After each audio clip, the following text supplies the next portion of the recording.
teman-teman, mari kita bersukacita di bulan Ramadan ini dengan menjalankan puasa dengan sepenuhnya, karena kita selain mendapat pahala, kita juga bisa menjaga kesehatan kita melalui puasa. Hai semuanya, selamat datang di podcast Medivana. Sebelumnya, perkenalkan saya Nur Eni Sekarmusti yang akan menjadi host pada edisi Powerful Ramadan. Di sini, kami akan membahas tentang reset tubuh, yaitu adalah rahasia sehat di balik puasa. Gimana nih puasanya hari ini? Kalian masih semangat atau udah lowbat? Di sini kami akan membahas tentang bagaimana aja sih kita itu waktu puasa, apakah masih kuat atau semangatnya, dan bagaimana cara kerja tubuh kita itu selama hari puasa itu. Nah, untuk itu mari kita bahas bersama Bu Ruri. Halo Bu Ruri, gimana kabarnya Bu Ruri hari ini? Ya, alhamdulillah baik Mbak Sekar. Bu Ruri hari ini puasa gak sih Bu? Ya, alhamdulillah sampai sekarang masih puasa. Belum bolong. Sip. Bu Ruri, kalau boleh tanya nih, kan Bu Ruri kan pinter biologi ya. Aku mau tanya seputar tentang bagaimana sih tubuh kita itu bekerja selama kita puasa. Oke, baik teman-teman, di sini kita akan sharing bagaimana tubuh kita bekerja saat berpuasa. Nah, sebagai seorang muslim, kita memang diwajibkan untuk berpuasa seperti yang ada pada perintah Allah, yaitu di surat Al-Baqarah 183, di mana berbunyi, ya ayyuhalladzina amanu kutiba alaikumus syamu kama kutiba alal ladzina min qablikum la'allakum tattaqun. Wahai orang-orang beriman, diwajibkan atas kamu berpuasa sebagaimana orang-orang sebelum kamu, agar kamu bertakwa. Nah, memang kita seorang muslim harus berpuasa. Tapi di balik itu semua, ini juga ada kaitannya dengan kesehatan yang ada pada tubuh kita, Mbak Sekar. Oh gitu. Ya, banyak manfaatnya. Ya, nanti kita akan sharing di sini.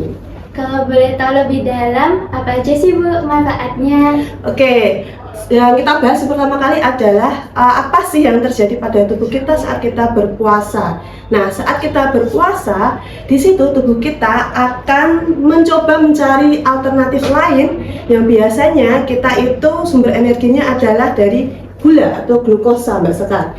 Tapi saat kita berpuasa, kita kan tidak makan nih. Nah, maka tubuh kita akan mencari alternatif lain selain gula, itu menjadi lemak. Lemak yang ada dalam tubuh kita itu dimanfaatkan sebagai sumber energi. Jadi teman-teman nih yang punya berat badan kurang ideal, banyak lemak, timbul lemak, nah lemak ini akan digunakan saat berpuasa sehingga sangat efektif untuk menurunkan berat badan. Oh gitu.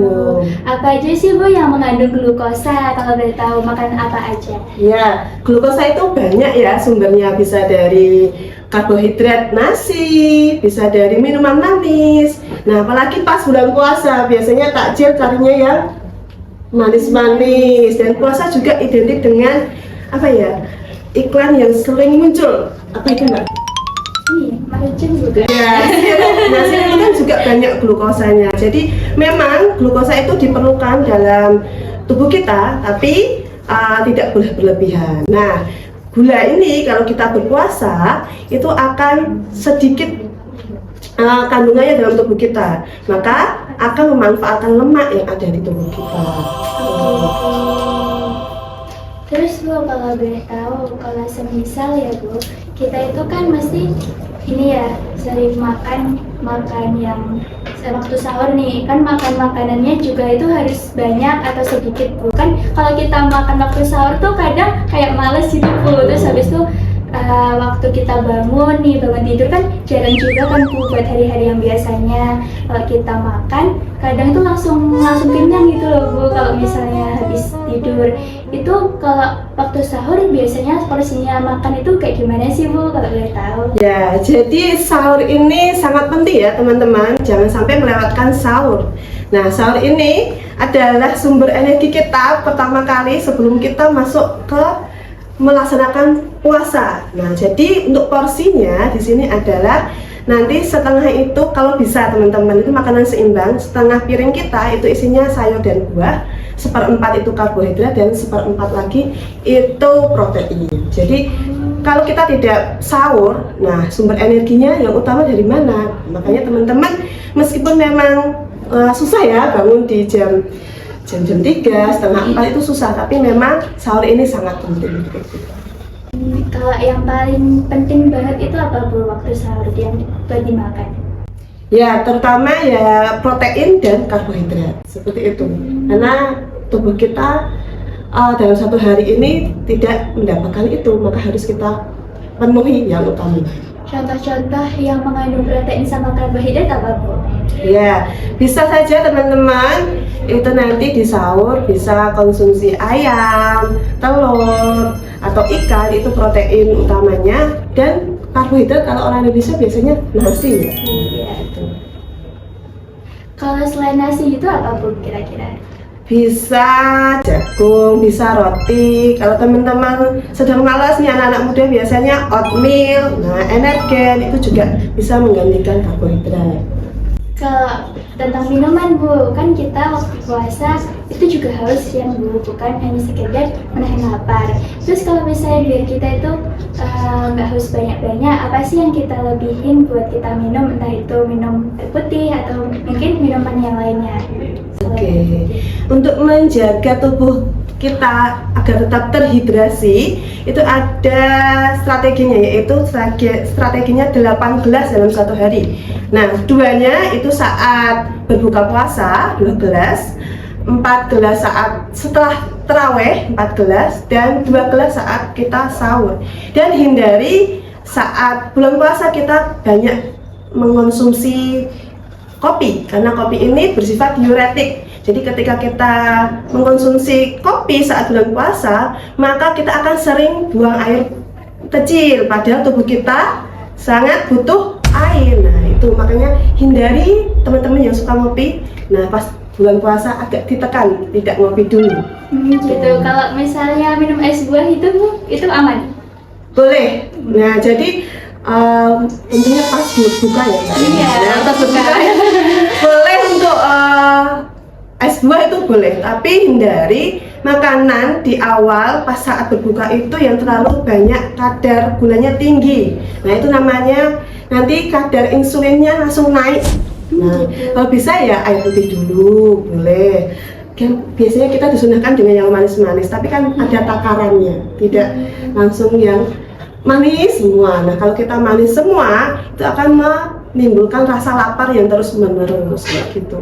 Berarti yang diutamain apa Bu kalau bukan manis-manis? Ya, yang pertama boleh dengan manis tapi dengan kadar yang sesuai, yaitu air putih.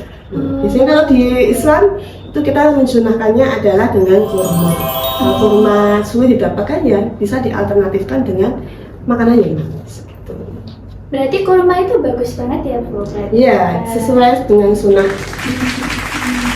Bu, kan kita waktu puasa itu kalau semisal mau gerak itu kan ini kan Bu, pasti bakalan males-malesan. Karena kan capek juga, terus habis itu nahan puasa, nahan haus juga kan Bu. Terus kita itu selama waktu puasa itu tuh bagusnya ngapain sih Bu? Kan kita kan mesti juga kalau misalnya mau olahraga, itu mesti kayak masih males gitu kan Bu, kalau boleh tahu. Oke, jadi olahraga di bulan puasa itu tetap dianjurkan ya teman-teman. Untuk waktu yang pas teman-teman olahraga dan olahraga yang cocok di bulan puasa itu apa?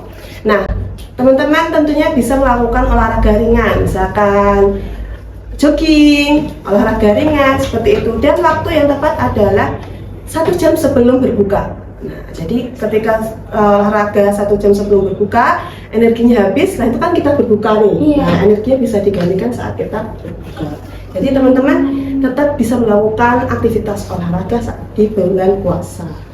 Kalau semisal kita tuh olahraga kayak lari-lari gitu selama waktu puasa itu bagus gak sih Bu? Atau malah membuat kita itu malah menjadi lebih kurang sehat atau gimana?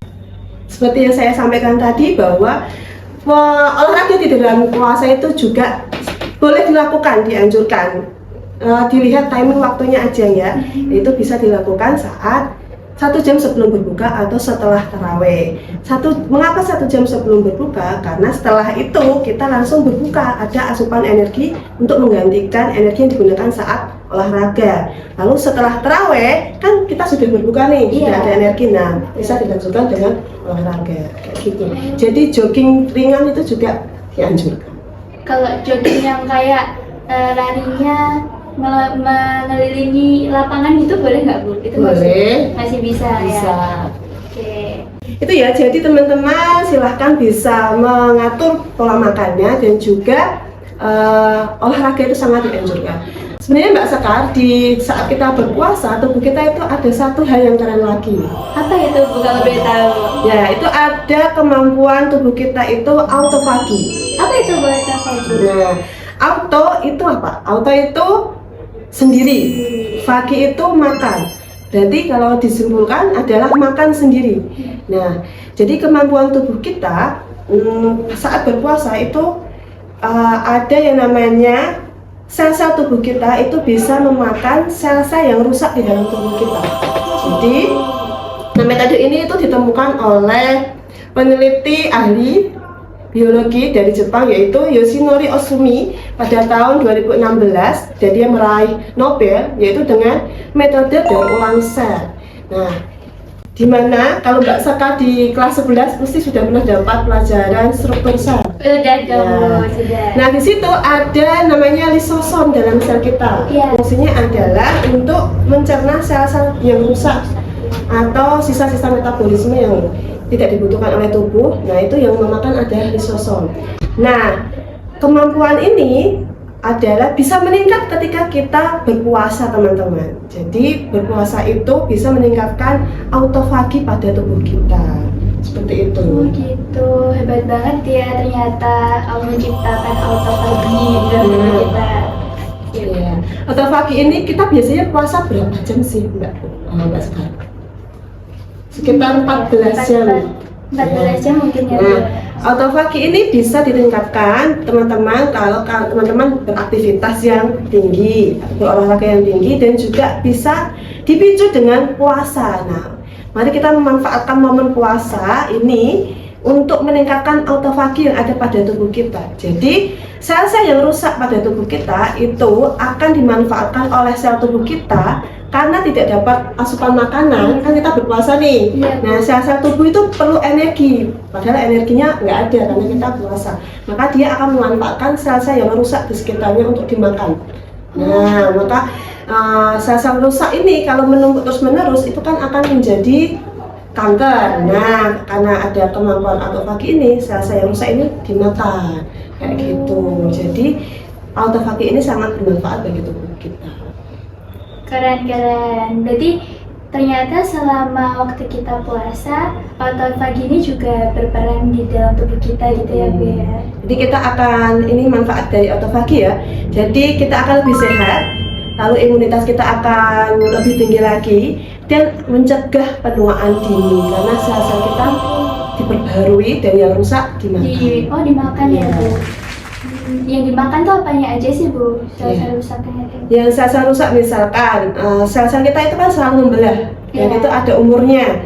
Nah, ketika sudah rusak, sudah mati, itu harus ada yang memakan, yaitu lisosom tadi. Nah, kemampuan lisosom ini akan meningkat ketika tubuh kita itu nggak punya energi, maka akan mencari alternatif lain, yaitu dengan cara memakan sel-sel yang ada di sekitarnya. Jadi kesimpulan dari semuanya itu ada apa aja sih Bu kalau boleh tahu? Ya, jadi teman-teman, mari kita bersukacita di bulan Ramadan ini dengan menjalankan puasa dengan sepenuhnya, karena kita selain mendapat pahala, kita juga bisa menjaga kesehatan kita melalui puasa. Seperti tadi, yang autofagi itu bisa menghilangkan sel-sel yang rusak dengan cara memakan sel-sel yang rusak itu tadi. Nah, juga ada beberapa tips yang sudah Bu Luli sampaikan, itu bisa menjadi bekal kita supaya melaksanakan puasa dengan sukacita. Nah, sampai segini aja ya teman-teman. Di sini kita bisa tahu bahwa waktu puasa itu bukan hanya sekedar menahan rasa lapar dan juga menahan rasa haus juga. Tapi di sini kita tahu kalau misalnya kita puasa, ternyata di dalam tubuh kita ini mendapatkan glukosa dan juga ini ya Bu ya, tadi energi-energi yang lainnya yang buat kita itu tuh lebih kuat teman-teman. Jadi buat yang tadi, kalian harus tahu kalau misalnya kalian lagi mau minum waktu buka puasa atau mungkin waktu sahur deh, jangan pakai kopi ya Bu ya, karena kopi itu bisa menghalangi kita buat bukan menghalangi sih, lebih tepatnya kalau misalnya kita mau puasa itu malah ini nggak bermanfaat buat diri kita juga waktu kita minum kopi itu, waktu kita puasa juga. Jadi kalian harus lebih sering minum air putih daripada kopi. Kita di sini juga tahu kalau misalnya kayak tadi selain nasi kita bisa makan sayuran, buah-buahan, dan juga kayak jagung yang dapat glukosa gitu. Nah, sampai di sini aja ya teman-teman. Terima kasih yang mau menonton video kami. Terima kasih juga ya Bu Rori sudah mau terima kasih di juga. sini. Terima kasih buat semuanya.